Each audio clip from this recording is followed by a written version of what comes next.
May. It's about 5 p.m. in the evening in the UK. And I'm looking at the movement of Mars into Gemini. And Gemini is going, welcome Mars, you're most welcome. And Mars is very happy to be in Gemini as well. It's not that Mars in Taurus is a difficult position. There's plenty of worse positions for Mars. But Mars has got an active, physical, dynamic, projective and assertive energy. Whereas the qualities of Taurus are very much more around determinedness, thoroughness, resolution, perseverance and dogmaticism. So Mars has not been that comfortable in Gemini, but now in Taurus, but now it's moving into Gemini for the next 5 or 6 weeks. There's going to be a double Mercury-Mars conjunction in Gemini as Mercury will go retrograde. So especially over the next 2 or 3 weeks, you can expect an upturn in the levels of communication, movement and interaction, all good Geminian traits. Gemini is about the more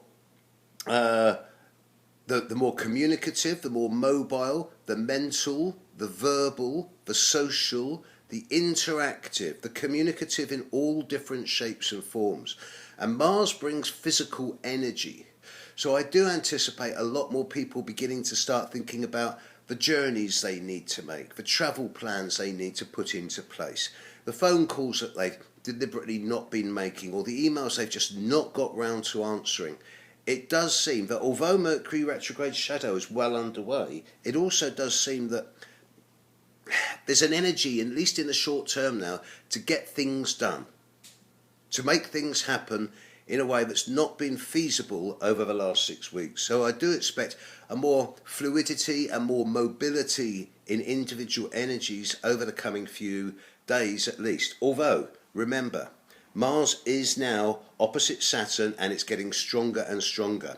So people born at the very start of Gemini, Pisces, Virgo, Sagittarius, you are on a bit of a count to 10. As I say to my regular clients, please don't punch anybody. Instead, go out and dig the garden, or get down the gym, or walk the dog, or drag your partner into the bedroom. Use your physical energy in a way that's projective and assertive so as not to allow it to turn into confrontational, aggressive or angry energy. But this is only those people born in the first 3 or 4 days of the mutable signs. For the rest of us, Mars moving into Gemini should give us all just that little extra 1% of oomph when it comes to actually clarity of communication. I really like it. I think it's going to bring a lot more action and a lot more movement into both individual and the collective lifestyle over the coming few weeks. Certainly it's going to be useful for me on my return to the UK in the next 48 hours.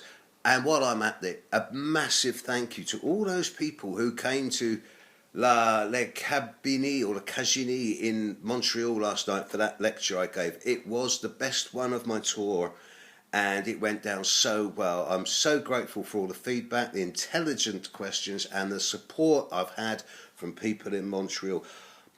All on this tour in Austria and Bermuda and New York, there's been people putting themselves out to help me, and actually at the end of the day I'm just a shy, gentle, insecure Cancerian.